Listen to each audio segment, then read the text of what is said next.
আসসালামু আলাইকুম। স্বপ্নছোঁয়া অ্যাগ্রো ফার্মের আরও একটি নতুন ভিডিওতে আপনাদের সবাইকে স্বাগতম। আজকে আপনাদেরকে আমি দেখাবো 100 কোয়েল পাখি পালনে কি পরিমাণ খরচ এবং কি পরিমাণ লাভ। আজকে আপনাদেরকে আমি বলবো ডিমে আসার পরে একটি পাখি কি পরিমাণ প্রতিদিন খাবার খায় এবং কি পরিমাণে ডিম আপনি একটি কোয়েল পাখি থেকে পাবেন। একটি পূর্ণবয়স্ক কোয়েল পাখি দিনে 25 গ্রাম করে খাবার খায়, এর বেশি খাবে না। 20 থেকে 25 গ্রাম আমি ধরে নিলাম, একটি সর্বোচ্চ 25 গ্রামই খাবার খাবে। তাহলে যদি আপনি হিসাব করেন 100টি পাখি দিনে কতগুলো খাবার খাবে, তাহলে হিসাবটা আসবে 100 গুণ 25 সমান 2500। তাহলে 2500 গ্রাম অর্থাৎ 2.5 কেজি খাবার আপনার যাবে 100টি কোয়েল পাখিতে।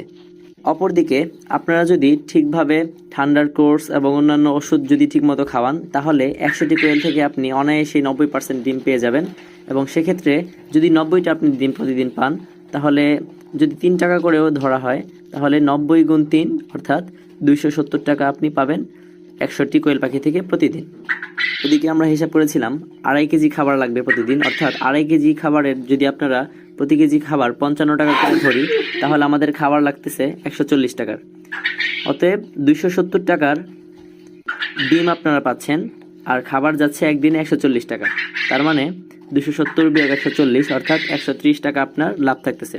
এখানে আপনাদের ওষুধ খরচ এবং লিটার বাবদ খরচ এবং কারেন্ট বিল খরচ বাবদ যদি 30 টাকা বাদ দিয়ে দিই, তাহলে তারপরেও অনায়াসে আপনার 100টি কোয়েল পাখি থেকে পার ডে 100 টাকা লাভ থাকতেছে।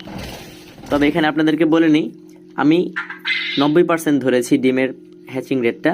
তবে অনেকেই দেখা যাচ্ছে আপনারা বলবেন যে আমি 70%, 80% বা 85% পাই। এটা স্বাভাবিক, কারণ এক একজনের পরিচর্যা এক এক রকম। আমি শুরুতেই সেজন্য বলে নিয়েছি, যদি আপনারা ঠিকমতো ঠান্ডার কোর্স, ক্রিমির কোর্স এবং অন্যান্য ওষুধ যেমন ইসেল, মাল্টিভিটামিনের মধ্যে রয়েছে অ্যামিনোভেট প্লাস, আরও রয়েছে ক্যালপ্লেক্স, এগুলো যদি আপনারা নিয়মিত খাওয়ান, আশা করা যায় 90% ডিম পাবেন। এবং পার্সোনালি আমি আমার কোয়েল পাখি থেকে 90% ডিম অনায়াসেই পাই। তো আজকের ভিডিওটা আপনাদেরকে আমি বললাম যে 100 কোয়েল পাখিতে আপনারা কি পরিমাণ খাদ্য খরচ যাবে প্রতিদিন এবং কি পরিমাণে আপনারা ডিম পাবেন, কত টাকা লাভ থাকতেছে, কিছুটা আপনাদেরকে ধারণা দেওয়ার চেষ্টা করেছি। তো আজকের ভিডিও এই পর্যন্তই, আবার পরবর্তী ভিডিওতে দেখা হবে। সবাই ভালো থাকবেন, সুস্থ থাকবেন। আসসালামু আলাইকুম।